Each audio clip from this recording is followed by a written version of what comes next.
Fueled by the COVID-19 pandemic, anti-Asian racism is on the rise. Major cities across Canada are experiencing an increase of hate crimes that are at times 600% to 700% higher than previous years. Politicians spread the lies that they call it the China virus. People thought that we, Asians, brought the virus with us, even though I've been here 50 years ago. From smallpox to SARS to today's coronavirus, every outbreak has sparked its own wave of anti-Asian racism. It reinforced this belief that Asian people bring about disease. Same with SARS, that was the same issue, and now we're seeing it again with the COVID-19 pandemic. COVID-19 is actually another one of those situations where the concept of yellow peril was brought back in association with a virus. What is yellow peril? This idea that Asian people are seen historically as a threat to the welfare, the health, the well-being of Canada or other westernized countries.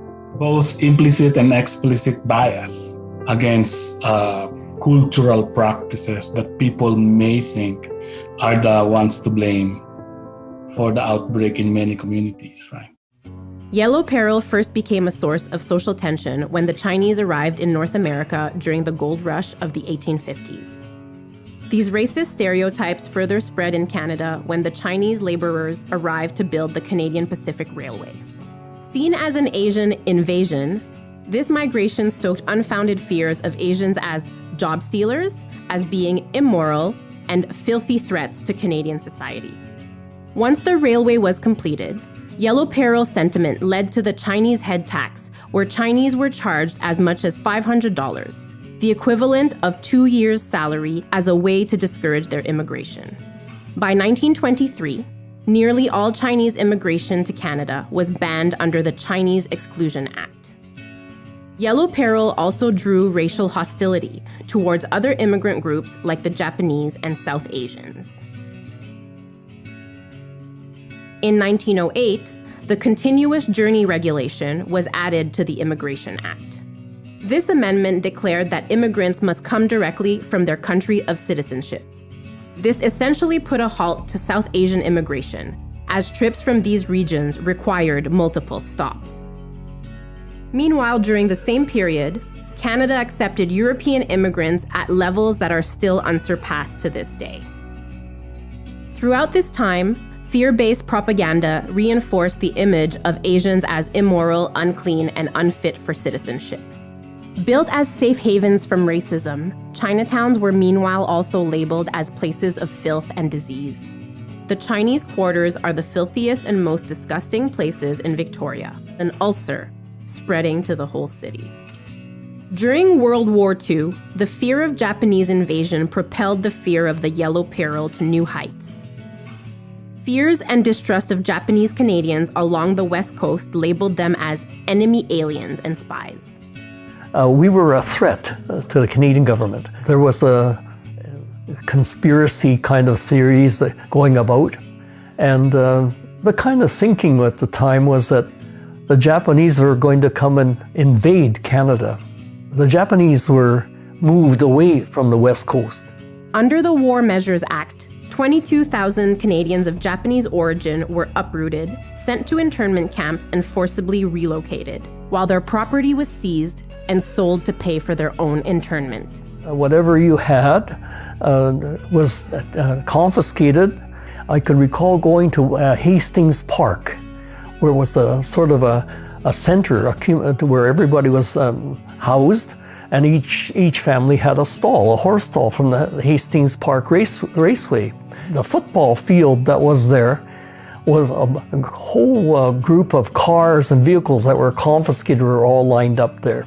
But it was also the same with the fishing boats at Richmond and Steveston, where all these boats were confiscated. We, in our family, felt that we thought we were going to come back to Vancouver. We left a lot of our chattels within the homes that we were in, and then after some time we tried to claim that, and they said no, there was nothing left here. and that some occupants have taken over as a rental property. By the end of the war, nearly 4,000 citizens and Canadian-born Japanese were exiled, while the remaining population would be displaced to inland regions in Canada. Throughout this dark period, representation in media and newspapers cast Asians as villains or animals with slanted eyes and exaggerated yellow skin tone.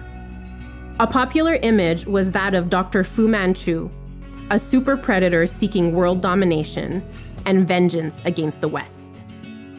This menacing stereotype only further portrayed Asians as untrustworthy, sneaky, and conniving. In the form of systemic racism, these fears still influence today's immigration policies and access to citizenship for certain groups. Canada's economy needs the workers. It's a regular, chronic, and historical need, but the solution has always been temporary, to the detriment of the workers, not to the employers. Even before the global pandemic, scapegoating of Asians as predatory buyers in creating a housing crisis and notions of Asian students taking over college campuses reinforced the idea of an evil foreign power that is invading our way of life. At its worst, Yellow Peril drives the blaming of Asian Canadians for the global pandemic. Le COVID, ça fait juste encore exacerber la discrimination qu'il y avait déjà envers les Chinois, puis ça leur donne une excuse pour légitimer encore le racisme et trouver la faute chez l'immigrant. This false narrative has emboldened racism to a degree where hate crimes are being committed against individuals and the Asian Canadian community. Je pense que j'ai tellement peur, en fait, que j'agis par prévention. En fait, je me cache. Puis quand je croise des gens, ben, je rentre la tête. Je pense que juste le fait de se poser la question, est-ce que je dois me cacher ou pas, ben, il y a un problème. Today, across major cities, Asian groups have taken to the streets to make their voices heard in the fight against anti-Asian racism. You can't be complacent. Nothing's going to happen if you're complacent. Stand up and speak up and condemn whoever is responsible. While the government has repeatedly denounced anti-Asian racism, tangible action and fundamental systemic change is needed. Places of power and influence, when they are silent, then they are actually keeping other people silent. Public systems have a moral and material responsibility to speak out against it. If we don't start the discussion, who will?